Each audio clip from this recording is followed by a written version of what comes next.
Hello and welcome to my Lab Builder cloudarray webcast. In today's webcast, I will demonstrate you how to use Lab Builder to create customized cloudarray virtual appliances. Cloudarray is a cloud gateway from EMC. You can download it for free. You can get a trial account. Just simply go to cloudarray.com and click on Need Account. Then we will get you an account.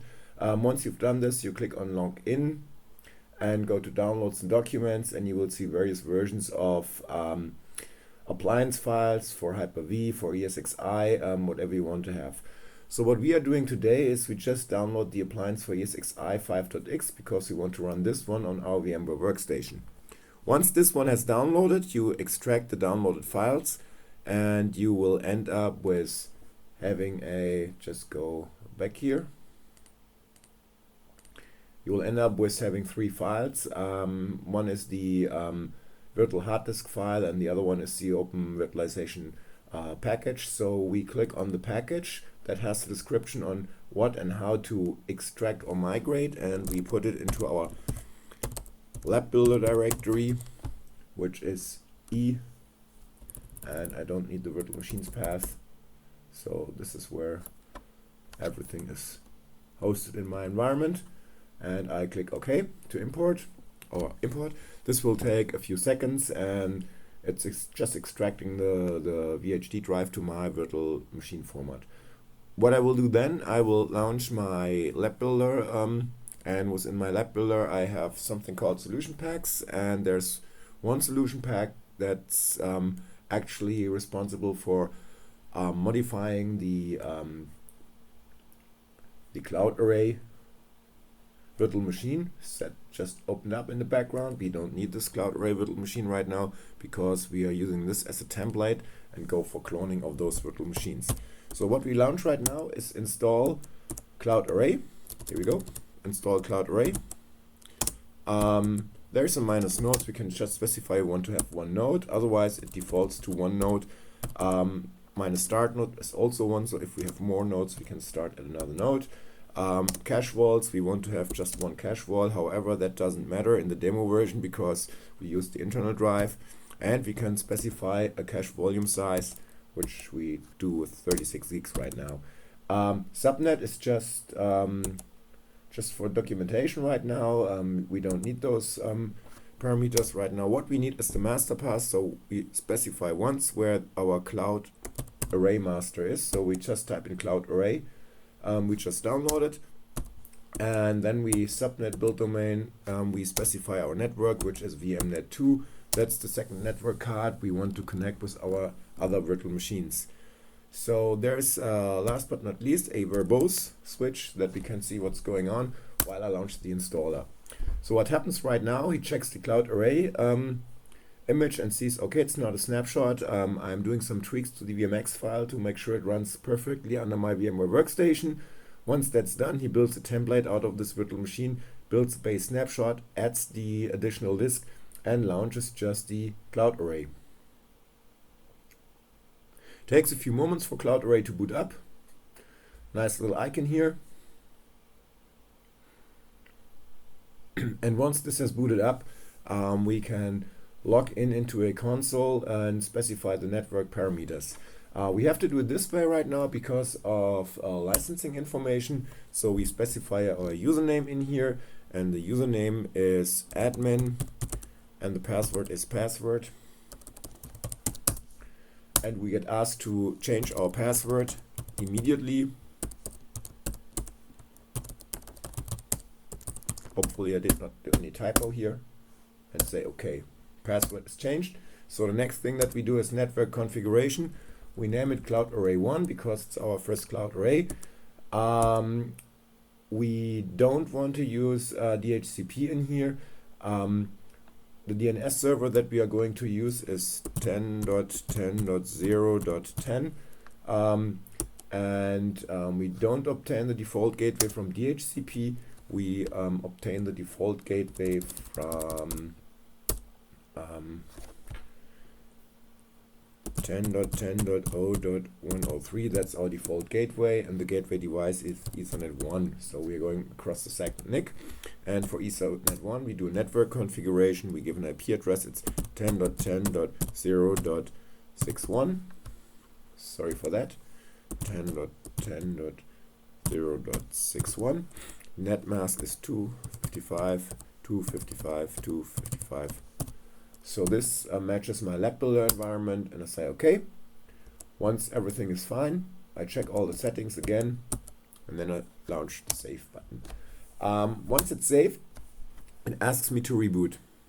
So I give him the time to reboot right now, and once he's rebooting, I go back to the web page. Once you have registered for your CloudOS, you will get something like a trial license, and the only thing that you need to do then is copy paste that trial license. This gives you also a Google account for Google Store, though that you are able to store data on Google Drive.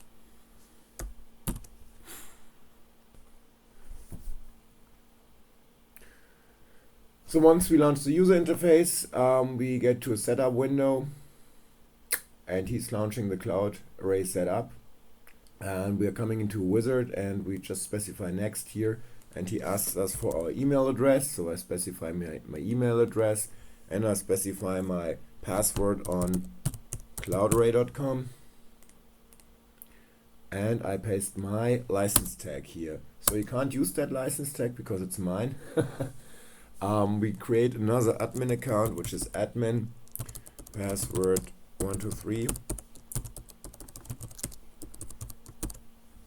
And then we are done. We have to accept the license agreement, so that's why we don't automate this step right now. Once we've accepted the license agreement, we click on finish. cloudarray gets licensed, and now we can set up our trial configuration wizard. What trial configuration wizard does, you can pick a cloud provider and choose from the list. So with the trial version, you have a 50 gig or 25 gig cloudarray capacity at Google. Takes a few moments. So you get a 25 gig cache volume and a 50 gig cache volume at Google, and we click on next, and we get asked if we want to configure iscsi, CIFS, NFS, whatever we want to have. So we just configure an iscsi volume, and we use just the 50 gig. And we say map it to the first host that connects to cloudarray, and we create that iscsi volume. Once it's done, we are connected. We click finish.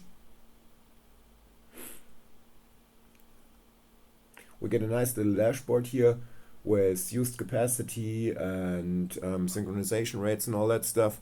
So what we'll do next is we just go into one of our virtual machines, and I guess I picked the domain controller here for whatever reason, and I close this window just for a while, and I just run the iscsi control panel.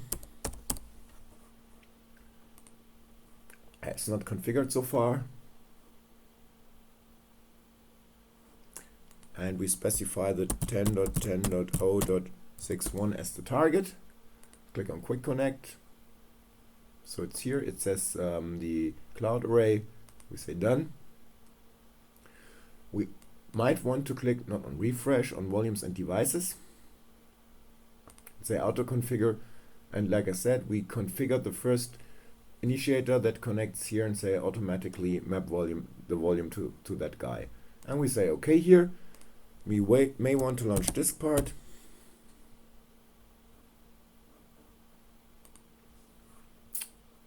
And we see a 50 gig drive here in our operating system. We can bring that online right now.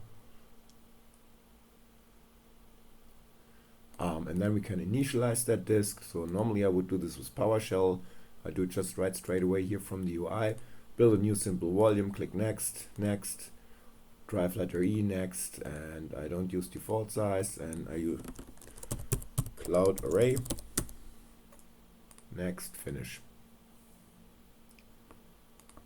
So now we got a 50 gig drive that's getting formatted right now. After a few seconds this is done.